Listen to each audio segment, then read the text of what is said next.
अस्सलाम वालेकुम नाज़रीन, मैं खैरियत से उम्मीद करता हूँ आप खैरियत से हो। क्योंकि हाल है भाईजान खुशबाश हो।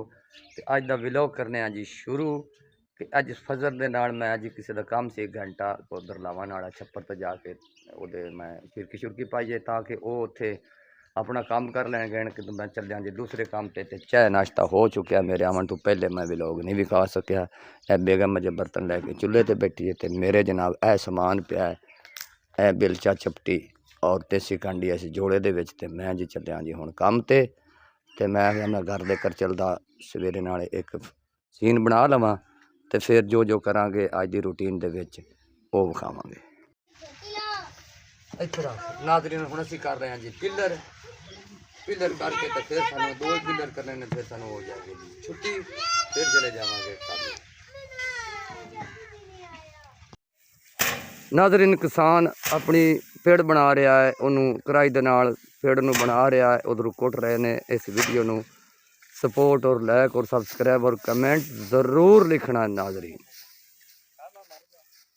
कि किसान कितनी मुश्किल का सामना करके ये अपनी मुंजी बना रहा है। उधरों इहदे चौल किस तरह बनते हैं, कितनी मुश्किल दे नाल और कितना इसका वक्त होता है।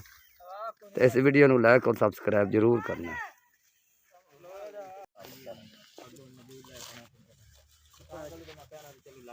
नाज़रीन मुर्गियां का शौक भी सुन लिया तो मैं अपना विकास भी पढ़ रहा क्योंकि मैनू भी लेट हो चली है। इन्हों का जो शौक से वो मैं लिया सुन अज काम नहीं किया तो लेट हो गया काम तो हो गया लेट तो काम असीं शुरू नहीं किया। तो सुबह असीं काम शुरू करांगे तो मैं चलो डंगर वास्ते बच्चे गए तो इन्हें मैं अपना खा ही बना लवां। अजकल पट्ठियां की बहुत कमती है क्योंकि सेमा जड़ियां ना गरीबियां की लेट तो मैं नहीं गड्डी लेट सेम ते जिसकी लेट नहीं हैगी है वो मौजियां चंड जिन्हों की लेट हैं पट्ठे वो आपका बहुत तंग हो गए हैं। पहला लाओ ही अगले ने 15,000 का शुरू कर दिता है बेचना जिन्होंने पहले गेतरे लाए हुए ने पट्ठे।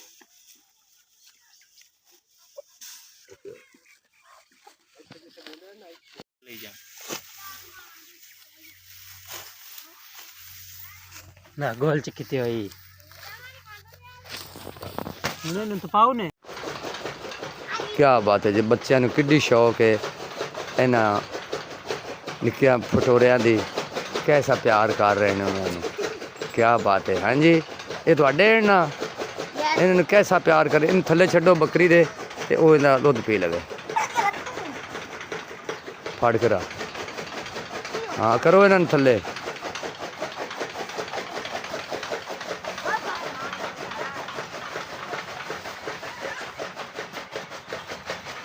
फड़ के रखो। क्या बात है भाई, वाह जी वाह।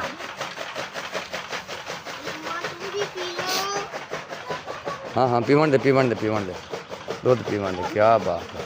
हाथ ना अगे कर है वो आपे फड़ ली सी लै जी बकरी प्यारी है बच्चों नूं दूध।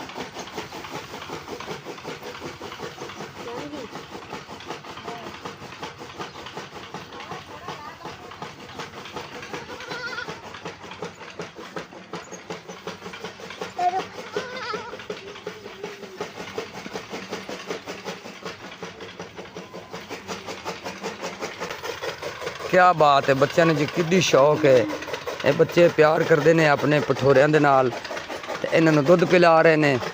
ये बच्चियां सारियां ते ओ 2 जणियां ने इन्हां फड़िया है बकरी नूं अगू उन्होंने काबू करके ते इहदे बच्चों नूं ये पिया रही ने दुध।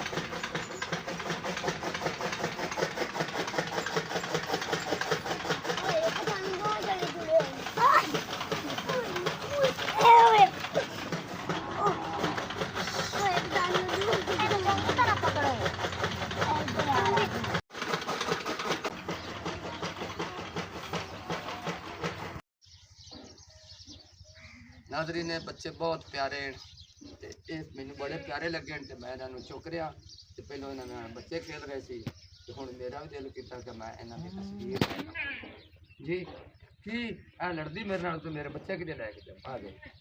हाँ जी आ वेखिए हुण मैं लगे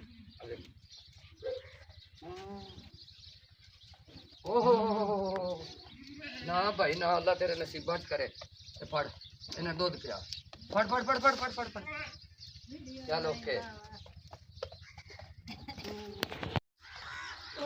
नाज़रीन बच्चे देख लो जी अजे भी इन्हें पट्ठियां नूं पाउंदे ने इन्हां बकरियां नूं पट्ठे पाउंदे ने इन्हां दा बहुत प्यार करदे ने उत्थों छड्ड के इन्होंने ए बकरियां भी पालियां होईयां ने ते दूसरियां जनाब ना ए इन्हां दे जेह्ड़े बच्चे इन्हां दो इधर साइड ते खड़ोते ने ते बकरियां उत्थे बन के इन्होंने पा दित्ते ने जी पट्ठे ते असीं सुट्टियां ने इट्टां असीं इत्थे कर रहे हैं जी पिलर ते सियाल दी बनेगी जगह इन्हां डंगरां वास्ते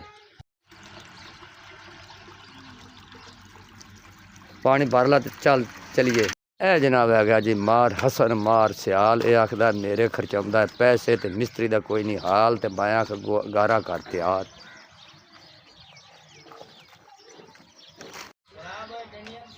ए नाज़रीन मालिक मकान जेड़ा है ना वो अपनी मजदूरी ते गया है ते ए ओदा घर हैगा उरले बरांडे दी छत्तन लाने ये जगह छत नहीं हैगी ते मकान बनया है